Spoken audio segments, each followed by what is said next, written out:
আমরা অনেকগুলো রং waste material দিয়ে পাই, যেমন পেঁয়াজের খোসা, ব্যবহার করা চায়ের পাতি অথবা ইউক্যালিপটাসের পাতা। তো এগুলো তো আর কেনা যায় না। তো এটা আমাদের একটা সিস্টেম আছে যে যেমন শিলকড়ার গুঁড়ো চাই, আমরা কার্পেন্টারের কাছে যাই, এমনি নর্মালি জ্বালানি হিসাবে বিক্রি করে, তো সেটার দাম দিতে হয়। আমাদের চা তো সব জায়গায়ই পাওয়া যায়, পাতাও আমরা ওইভাবেই আনি। ওখানে পানিরও একটা পরিমাণ থাকে, পানিটা আমরা 20 গুণ দিই, কাপড়ের ওজনের 20 গুণ দিই। ওটা মিক্সড করে তারপর আমরা চুলায় 30 মিনিট বয়েল করি। 30 মিনিট বয়েল হয়ে গেলে পর ওটা নামিয়ে আমরা ছেঁকে নিই। ছেঁকে নিলে যে রসটা আমরা পাচ্ছি ওটার মধ্যে আমরা কাপড়টা ডাই করি।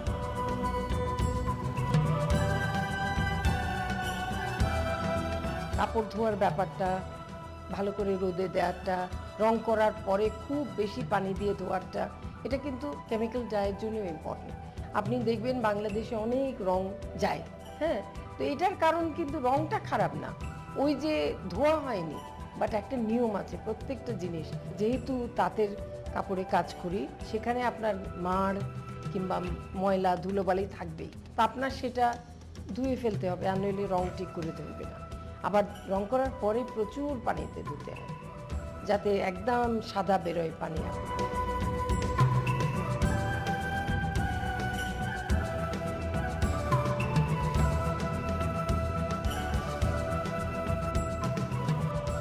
আমরা তো 84-এ ধরেন নীল চাষ আবার একটু অল্প এক্সপেরিমেন্টাল বেসিসে করলাম।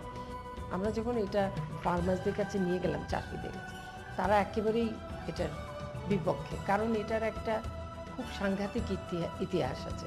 ব্রিটিশরা এত এক্সপ্লয়েট করেছিল, তারা জোর করে ওখানে পেজেন্টসদেরকে জোর করে করাতো।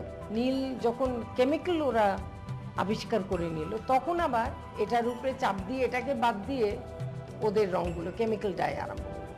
সুতরাং আপনি চিন্তা করেন যে by the end of 19th century সব রং শেষ, সব ন্যাচারাল কালার শেষ, কারণ তখন তারা ওদের কেমিক্যাল কালার বিক্রি করবে।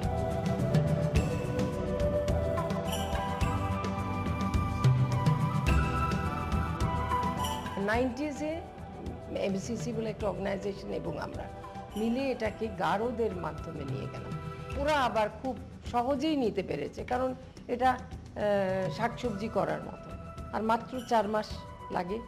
আর রং বের করার পরে যে গাছগাছরা রয়ে যায়, সেটা আবার খুব ফার্টিলাইজার হিসাবে ব্যবহার করা যায়।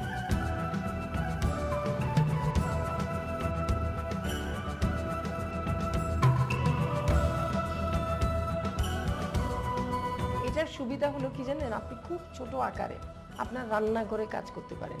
কয়েকজনে করছে, রান্নাঘরে কাজ করে তারা পুরো বছরে 3-4টা এক্সিবিশন করে আয় করছে। তো it has very good commercial prospect, আর এটার ইন্টারন্যাশনাল প্রসপেক্ট অনেক আছে।